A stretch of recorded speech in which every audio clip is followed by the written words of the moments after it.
Welcome to the Perfect Place to Put a Practice podcast by Scott McDonald and drdemographics.com, the best source of demographic, psychographic, and marketing information for professionals. Hello, this is Scott McDonald of Dr. Demographics, and I want to talk to you about a phenomenon that demographers are a little worried about right now. We're trying to figure out why parts of the United States are being hobbled. They're not growing as they ought to. They're not increasing in size or affluence as much as they could, or as much as it has been traditional. So we're calling this episode Hobbling Our Cities. Must we hobble ourselves? Must we make it difficult for America to grow? But more importantly, the question is America intentionally hurting itself? The question comes as a short story written by Kurt Vonnegut called Harrison Bergeron. In this fictional story, Harrison is a gifted 14-year-old athlete and scholar. He dances beautifully. But the authorities have decided that he has excelled too much to be socially acceptable. They choose instead to assassinate him on live television to send a message to society that too much excellence is not acceptable in a world of mediocrity. Now, anyone who wants too favorable an outcome must be stopped. This story is exceptionally popular among junior high students as a discussion prompt. But the story has regained popularity recently as outcomes must be all important. So in short, everyone gets a trophy, right? And if you don't get a trophy, is the fight even worth having? Just to remind you, a hobble was used by horse breeders and trainers, and still is, to keep from the horse or mule from running away or moving too quickly. That would make them guilty of the laws of equality. It prevents or limits locomotion of an animal by tethering one or more of its legs. That's what it's all about. And it is something we're having to face today. Must we hobble ourselves? Isn't the truth of out there that there should be a ban on gasoline? It's by far the most cost-efficient fuel available, and America has a lot of it. But we've said, no, we got to get rid of gasoline. Let me give an example. The city of Portland announced yesterday that it received a $2 million federal grant to get it to ban gasoline fuel and presumably diesel in delivery vehicles in a 16-block area of downtown Portland. That means all supplies to offices and businesses in that area will have to be transferred from petroleum-powered vehicles to electric vehicles before they enter the zone, thus driving up costs and adding more control to the government. New Geography is a magazine I absolutely love. And it says the good news is that 3 of those 16 blocks are city parks and 8 are government buildings. So only 5 blocks of private office building will be affected. Not that anyone should cheer about a policy that makes government costs even more than it already does.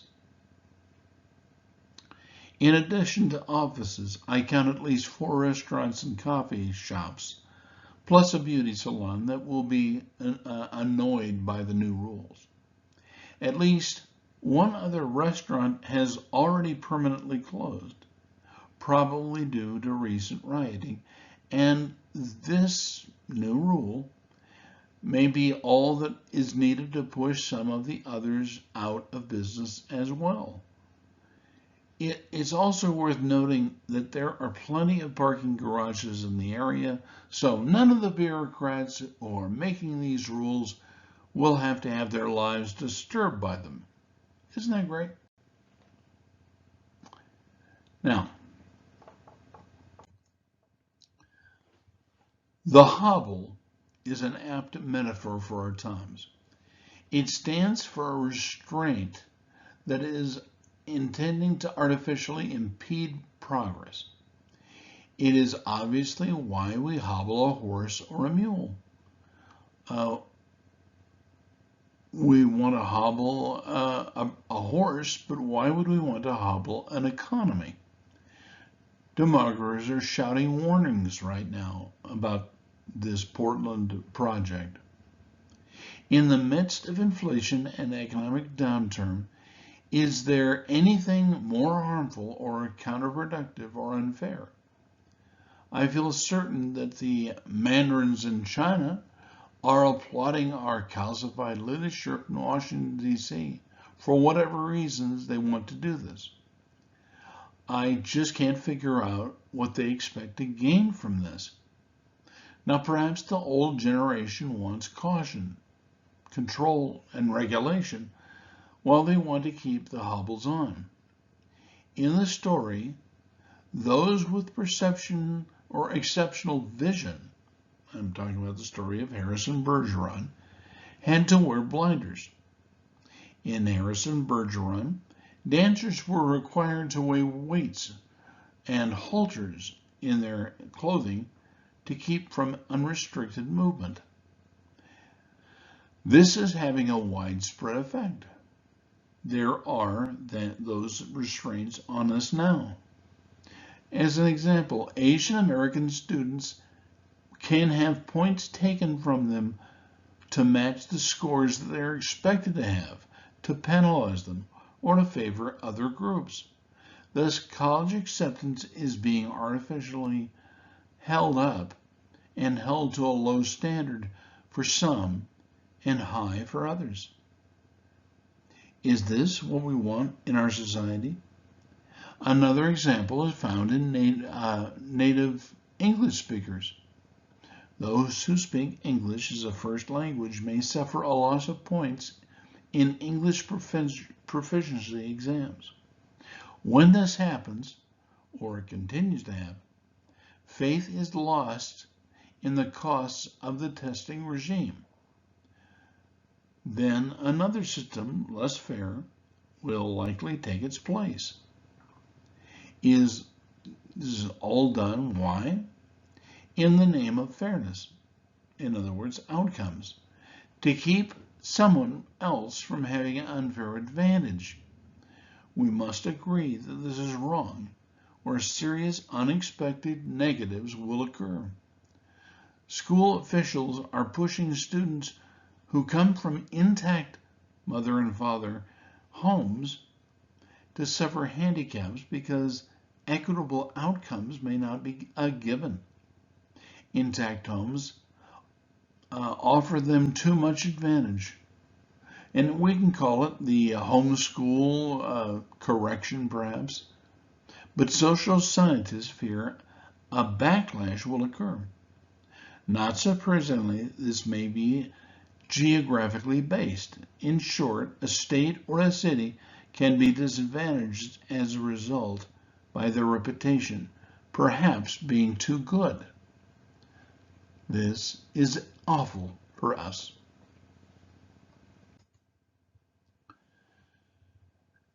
Now, perhaps the greatest hobble strategy or witness that I'm seeing in the nation has been the area of energy. President Biden has famously called for an end to drilling for oil and mining for coal, presumably to halt or to limit the effects of global warming or climate change.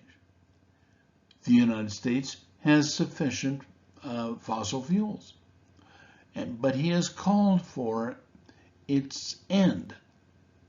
to domestic energy production based on fossil fuels or nuclear energy. Black and white outs are becoming more frequent than ever before, and the hobble, well, is being declared. Now, you've seen windmills. Windmills are yesterday's technology. They are not cost efficient, and we all know it. This is a preemptive surrender, and it has severe negative effects potentially on our population and its distribution. Now, I am a demographer, and I'm talking about it because I see windmills as being a negative, not a positive development. As I have written before, the world is no longer haunted by the specter of overpopulation. Alarmists are still churning or claiming that we are doomed in spite of the evidence. They want to restrict births. The solution may be found in states that have rediscovered their independence and solutions that are right for them. As an example, several states have decided to license nuclear production facilities with or without the blessing of the federal government, and apparently Washington is not happy with this. The natural outcome will be people fleeing from those places and flocking to others until the authorities see what is happening. Now, I track the movement of populations every day, and what I'm seeing is a lot of people are voting with their feet. The population that is being restricted or hobbled, well, they're suffering and are likely to continue to suffer. It is becoming clear that crime in some cities has become a hobble on the population. It is thought that this is because, well, judges will not enforce the law evenly or fairly, so that everyone, regarding a class, will be vulnerable to the violence that is likely to occur. Cashless bail is one way that cities are hurting themselves in the name of justice or mercy. As a demographer and analyst, I can show that it will hurt the poor and the weak disproportionately. Urban areas have many more poor populations, and they're going to suffer. The poor and the weak always suffer unevenly and have the worst outcomes. When unchecked looting occurs, store shelves are empty, and people, particularly elderly, cannot find what they need in their neighborhoods. They must travel further at greater expense and often in greater danger. For this reason, all growth is artificially constrained. Eventually, it will result in an imbalance in the public as people vote with their feet to safer places that have less crime. Thus, the urban core gets emptied of residents. In short, big cities are going to start suffering. Now, I want to talk about immigration for just a minute. It is likely that our nation will see a tidal wave of immigrants very soon. Very soon indeed. Demographers point to several reasons for this increase, and much of it is because of the situation back home where they come from. It's chaotic, and it's unfair. Drug cartels and corrupt governments are a huge hobble to their citizens. Still, they represent a situation that cannot be fixed if the electorate will not take up the challenge. The United States cannot fix Mexico or El Salvador. Now, regardless of the cause, the time represents an opportunity, even now, that growth and expansion of healthcare, but it cannot cast aside the rule of law nor ignore the doctor's need to get paid, even if would-be residents demand free services. For example, Venezuela may want free care, but it will not come at the end of a gun without retaliation to the country. One political party may make extravagant promises to get votes, but it will not work any better than the Obama phones. In the end, it will only foment broken promises and a resentful electorate. The hobbles must come off. We must be fair as a nation and allow the country to grow and to fulfill its destiny, not at the expense of other people, but through their own industry. At Dr. Demographics, we have a practice viability report. We can actually show you where the places are likely to grow and likely to shrink, that are fair or not. We can show you the marketing report, the type of people who are moving to areas that will give you the best return on the investment. I want you to take a look at this. At drdemographics.com, we have samples that are free of charge and will tell you a great deal about who you're trying to work with in your practice. You can visit us at 800-849-0499. Mike Green is a brilliant man, and he can tell you a lot about what to expect about the areas that you're hoping to find and practice. And thank you today for watching. Take care.